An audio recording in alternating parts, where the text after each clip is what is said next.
Thanks indeed for staying with us. The program is This Morning on ITV. It's time for us to take on our first guest for this morning, and that news package actually led us into it. Yesterday, the Senate deliberated extensively on airport security. We have with us our aviation freaks. He comes around every Monday morning, but today we'll be having him specially to look at what yesterday the Senate considered intensively. Mr. Godwin Ike, welcome to the studio, sir. Good morning. Very much, sir. Let's quickly hit the ground running here. Yes. The senators deliberated extensively. Several points were raised by former Benue State Governor, former Ogun Governor, former Imo State Governor. The former governors had their a house of former governors. Yeah. Yes, but looking at airport security generally, let's start. Are we doing well? Not really, no. We are not doing enough. And what's sad about the situation right now is the fact that technology has taken charge of everything that we need to know and we need to have in place. Sadder is the fact that we can afford all those, but we choose to stay laid back and not tasking our minds and our brains and our ideas with what is the best that can be done next. Because if you have that state of mind as somebody that is in charge, and what crosses your mind anytime you lie down in the bed to take some rest, you are thinking through your job, what should be crossing your mind is, what have we not done? What's the next? Because the whole attitude will be aiming for the best. And I want to let you know on the issues of security, for instance, Israel had for the last time anyone successfully slipping through its the current Ben Gurion airport with anything that could be used to hijack a plane. You know, the last time Israel experienced it, way back in 1968, nobody has been able to penetrate the security system in that. Come now, but the Israeli case, is that not too complex here? Because I know when we're traveling, when I had to travel to Israel about close to about 10 years ago. 10 years, no, more than 10 years ago, about 15 years ago or so, we had to stop over at Cyprus. Everyone had to disembark. The Mossad took over the plane, conduct extensive search before we were asked to board for takeoff. Why? What does it tell you? Now, what does it tell you? It's part of some individual and some group of individuals in leadership. Hold on, let me answer your question. The check in Abuja here before you know, what I'm saying in effect is, when you know your special circumstance, your special situation, and your attitude, your idea is that I've got to put this to an end. First of all, that is number one attitude. This is just not right for my nation, and I want to put it to an end. Then the next that comes to you is, what should I do next? Yes, I did this yesterday. It's working fairly, but I haven't gotten there yet. What is next? What is next? And that was why, at the time you were referring to, Israel just thought it wouldn't be able to do, because it found itself surrounded by enemies. Okay? And so it wouldn't be enough to do all the check-ins that we would like to do right there at the airport. And then somebody devised a means and say, okay, let's do a pre-check somewhere. And then when the people now come in again with the state of the technology they had then, they will be able to take care of the rest. As a matter of fact, I hadn't discussed this with you before you came up with this idea of being, checked in Cyprus before you went into Bulgaria. Now, it is the attitude that makes the difference. And I keep telling anyone that bothers to listen to me, it's not about money. As a nation, no matter what the state of economy is, Nigeria is one of the wealthiest African nations in the world. And if we can just harness what we have, there's nothing beyond us. We can solve all our problems in this country. We can. And then, of course, kill corruption. It's one of the biggest challenges that we have. And I tell you, even though President Muhammadu Buhari has been hammering on that and hammering on that, I live here, and I'll tell you, I interact with people in, in positions, and I seek services from agencies, and I can tell you, we haven't scratched the surface. Corruption is ravaging this nation. Now, let's come back now. If we are to deal with airport security and ensure that we're secure, two things we have raised yesterday. One was the issue of installation of the CCTV camera. Isn't it a shame that such technology? Well, I don't know what they're doing with them. It's not about just installations. It's about training people who understand. If you get to the Israeli airport today, the Ben Gurion, you know who we find there? Smart young ladies. It's not even men anymore. It's not men's business anymore. Smart young ladies. That's the security officials that you find there, who are not smiling, who are out there with their eyes fixed on every passenger that is passing through, and then so trained. As a matter of fact, if you know how faithful trained dogs can be, trained dogs that you can't bribe, that you can't dissuade, from its mission. That is, I'm not saying that those ladies are dogs. I mean, you know what I'm using simile. This is yes, what they call simile in English. Okay, that's what those are the kind of young ladies between 18 and 25 years that you find, and who are you? You can't penetrate them. You can't slip through with anything unacceptable. So it's not about installation of technology. You must have people trained. You must have people paid well, not just only being trained, paid well. Give them of services that that will tantamount to making them offers that they can't refuse. All right, and then you begin to find Nigerians that are up and about, doing their job, happy at the job, patriotic.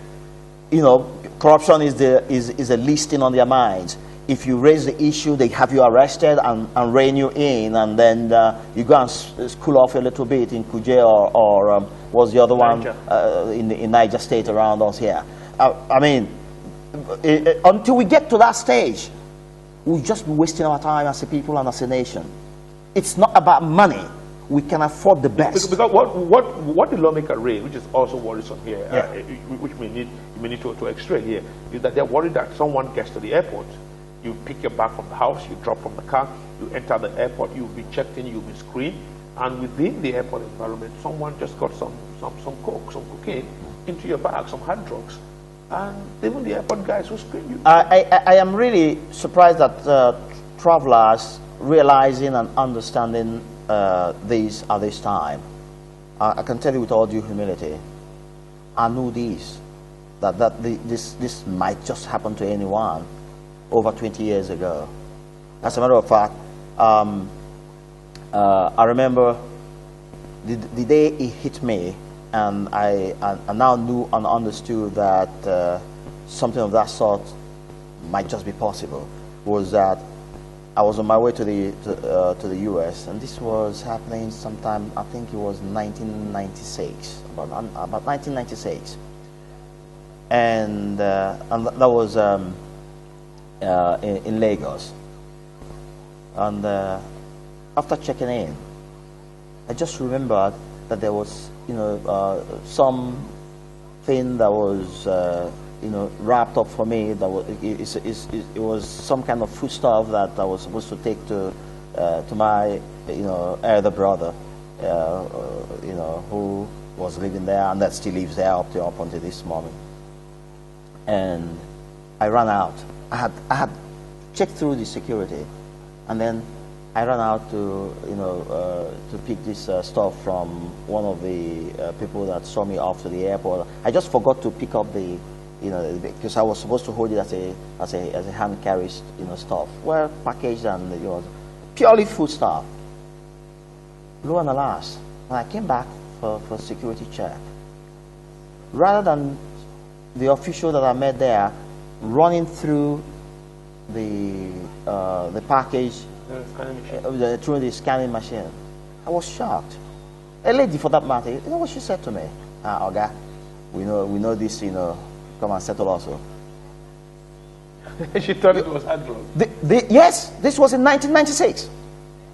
Oga, we know this thing, so come and settle also. Unquote. And I said to her, you know what? What's that? Go and check it through. Come on. You're talking to the wrong person. Then one of them, now, very funny, he said, this one no Igbo. This, will work. This one no Igbo. True story. They call it bad way back in 1996. Then it occurred to me that drugs were busy passing through those airports, or our airports, and then the idea that somebody can someday have something planted on him or her began to cross my mind. That was when I stopped using zipped boxes. And now, as soon as I came back from that trip, as a matter of fact, I bought the hard plastic ones right there in the US, transferred. I left the one I traveled with in my brother's house. Because it occurred to me that somebody could just open up my zip and put repackage and put something in there. From that day until this day, I have never traveled out of this country with a zipped suitcase. Bad business for those who are still, dealing with them. I've said to anyone about that to listen to me. With the situation we have on our hands right now, you must save yourself by using suitcases that are tamper-proof. If it's broken, it will be seen there that it's broken.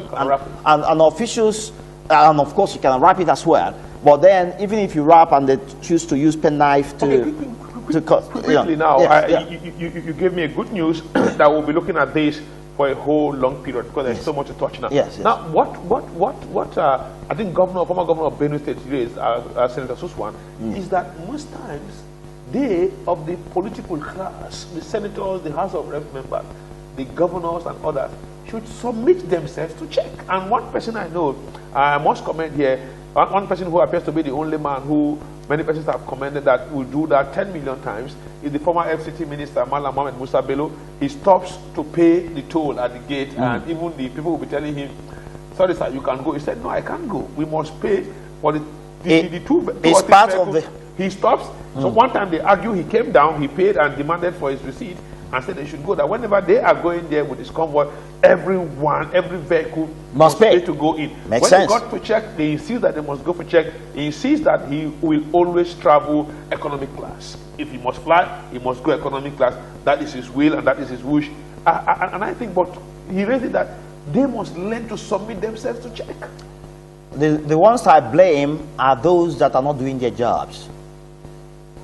If you see, it's all part of this issue that I've raised about training and retraining and getting the minds of those doing these jobs sharpened in such a, first of all, guarantee them that you have been appointed by the Federal Republic of Nigeria and the government of Nigeria to do this good job for us. Number two, we are assuring you that it doesn't matter who the person is, your job can never be threatened. Number three, go out there, get the job done. If you have a set of young people that have been so trained and and so informed about details of what is expected of them, then you will see that we have great minds in this country. It's just that people have been so intimidated, run down, and no sanctity of their job, no certainty of employment. Somebody comes around. I'm a big man. He doesn't want to submit himself to a check, and he says, "Can I see that?" He says, I think you don't like this job you're doing." Until we put these people in that state of mind to understand that there's no one big enough, not even Mr. President himself, that is big enough to say to you, because you want your job done, that, hey, you are finished.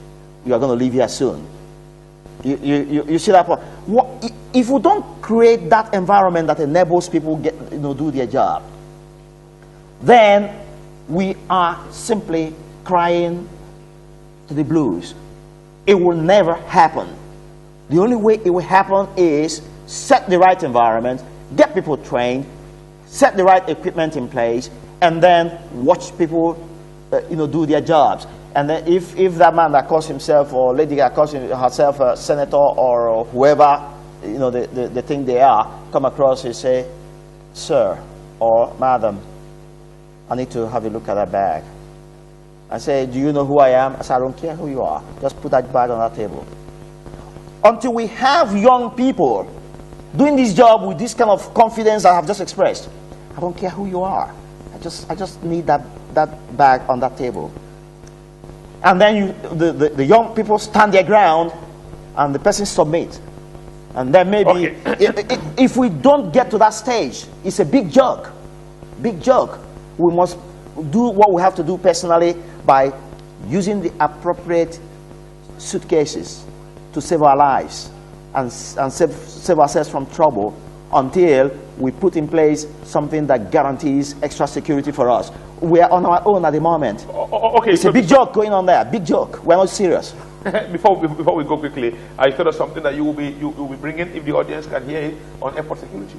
That what you plan for us to have on? Oh yes, oh yes. As a matter of fact, on Monday, I'm going to start a brand new series. It's a huge topic, huge. We may do up to 4 or 5. Because even infra security is also there. The security outside the airport premises is also one heavy one. That's what I'm saying. Security within the check-in, within the point of checking in, is also one very heavy and intense. It may be up to part 6 or 7, to exhaust, that topic. Airport security is huge. So I'm going to start a new series on Monday, where Nigerians will begin to see what's going on around the world. I will touch virtually every nook and cranny of the world to tell Nigerians what's going on in each of those. Let's hope you will touch the toilets where those guys will clean and tell you, your voice. And then we'll take it from there. And then I'm also asking our viewers, just stand by. Beautiful Temple attorneys are putting things together. Our partners in ensuring that those we have given or saddled with doing a job for us, who are supposed to be our servants, but now they are our lords, and they're not taking any counsel and not in the business of doing things properly. They should get ready. As soon as we launch this website we are developing, it's a movement. All Nigerians will be required to register and be on that platform. Anything you see anywhere, anything you know going wrong anywhere, just report it on the platform. We investigate it, find that is the situation. That officer is gone, and gone for good. Okay, because we will sue that person for everything he or she is worth. We will take charge. We will take our nation back. Nobody will fix this nation. A good one will not fall from the skies. We will deal with it. Thank you very much, sir. Thank you very much for coming. And we will thank Mr. Godwin NEK. You follow him through. By Monday, we are going to continue this process here. 8 a.m. on Monday. He's going to open one big episode, and we will be running through that. We'll take a break. When we return from the break, the program This Morning on ITV will continue.